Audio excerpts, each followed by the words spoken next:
Hey everyone, it's Collin with Willowsford Farm. Today I want to talk about tillage. Tillage, the word no one wants to utter in the organic world because it's sort of a necessary evil for most of what we do, especially in the vegetable world. Tillage is the inversion, the churning, the turning of soil. Generally speaking, it's understood that tillage is not great for the soil. It can break up fungal networks, destroy your structure, kill off microorganisms, can burn off soil organic matter or carbon. Generally, we want to reduce it as much as possible. That being said, in a fruit and vegetable or produce world, it is sort of a requirement in a lot of ways. So when there are opportunities for us to limit tillage, we're going to jump on those. Behind me, what you see is a cover crop of peas and oats with a little bit of sunflower mixed in. And what we're prepping here is our field for winter squash. So we're using this tool, which is called a roller-crimper, to come through and more or less flatten the crop, mulching that field, and then we'll come through and we'll plant the squash into that mulch that we've laid down.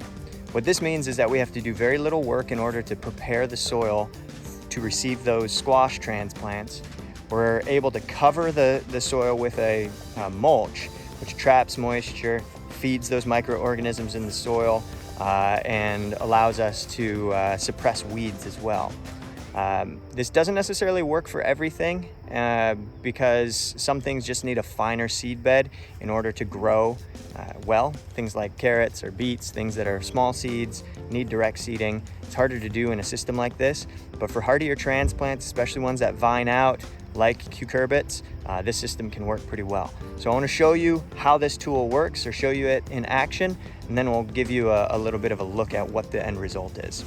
Here's a close look at the roller crimper. So it's a rotating drum with these chevron pattern blades on it. And what it does is it pushes the crop down, and then these blades will actually crimp the stem, create little breakage points in the cell structure so that the crop actually dies or terminates and doesn't start regrowing. Because a lot of times if you don't get good termination on a cover crop, you'll have that cover crop regrow, which essentially is turning the cover crop into a weed in your cash crop field.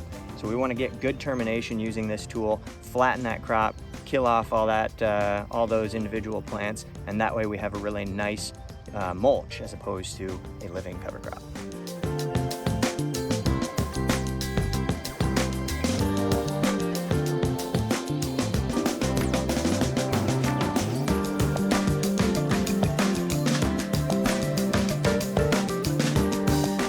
So now we're down on the ground level, and what you can see here is the standing cover crop against the flattened cover crop. All right, so I'm back out in that field that we were just talking about. A couple days later, I rolled down this cover crop, and now we're going through and we're doing our strip tillage. This tool right here, it goes by a few different names: a reaper, zone builder, strip tillage tool. This is what's allowing us to do the next steps. If you see behind me, there's a nice strip of worked soil. That's what we're trying to accomplish here. The way this thing works is it's got a series of, these are called trash cleaners or residue cleaners, and it's basically a series of rolling notch discs that push the cover crop off to the side a little bit, followed by a series of coulters that are slicing through any additional residue or through the top layer of crust to kind of break up some of that surface tension. Behind this set of coulters is a subsoiling shank. What that does is creates a nice strip of worked soil, breaks down into that soil so that the plants, once they're set, can send their roots deep into that freshly worked soil, as opposed to having to work their way through more compacted soil. These are a couple of notch blades that will roll and push some of that freshly worked soil up into a mound, strip kind of in the middle of that freshly worked piece of ground. And then right behind here is the last part, and these are crumbling rollers that will kind of compress and level out a little bit of that worked soil. I've been running through the field twice to get really nice coverage on this thing, get nice results, and that will allow us to have a nice strip that we can then come through and plant our winter squash in.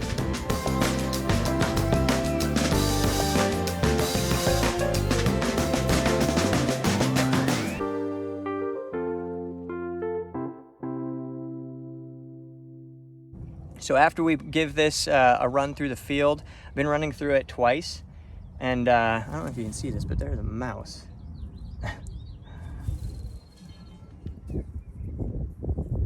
Oh, buddy.